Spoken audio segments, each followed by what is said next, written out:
ابھی کچھ دن قبل کی بات ہے، غالباً یہ 11 یا 12 جنوری ہے، میں راولپنڈی میں تھا، تو مجھ سے ایک مفتی صاحب گاڑی میں بیٹھے، کہیں ہم نے جانا تھا تو بطور راہبر کے بیٹھے، میرے بھی شاگرد ہیں، تو مجھے انہوں نے سوال کیا کہ استاد جی ایک بات تو بتائیں، میں بہت متردد ہوں۔ میں نے کہا بھی جو ہمارا شاگرد ہے اس کو متردد نہیں ہونا چاہیے، متردد تو وہ ہو جس کا تردد دور کرنے والا کوئی نہ ہو۔ میں تو فون بھی سنتا ہوں، میسج کا جواب بھی دیتا ہوں، ملاقات بھی کرتا ہوں، اب آپ کا کیا تردد ہے؟ میں نے کہا فرمائیں۔ انہوں نے کہا قبر میں 3 سوال ہوں گے۔ نمبر 1 من ربک، تمہارا رب کون ہے؟ نمبر 2 من نبیک، تمہارا نبی کون ہے؟ نمبر 3 ما دینک، تمہارا دین کیا ہے؟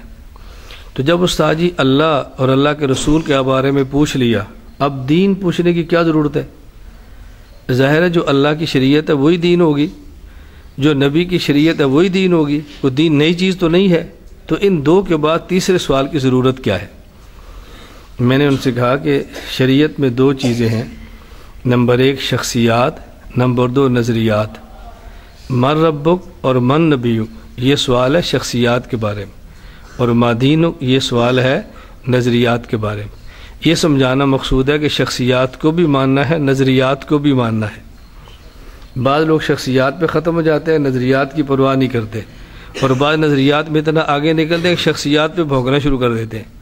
اس لیے شخصیات کو بھی مانے اور نظریات کو بھی مانے۔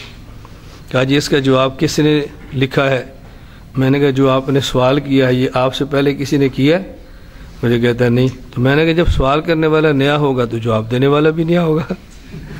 یہ تب ہو کہ آج سے 200 سال پہلے کسی نے یہ سوال کیا ہو، تو پھر آپ پوچھو جی 200 سال پہلے تو کسی نے جواب نہیں دیا، تو آپ نے جواب کیسے دے لیے؟ پھر تو بات ٹھیک ہے۔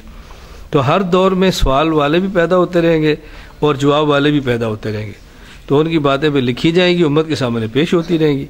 خیر اللہ ہمیں یہ باتیں سمجھنے کی توفیق عطا فرمائے۔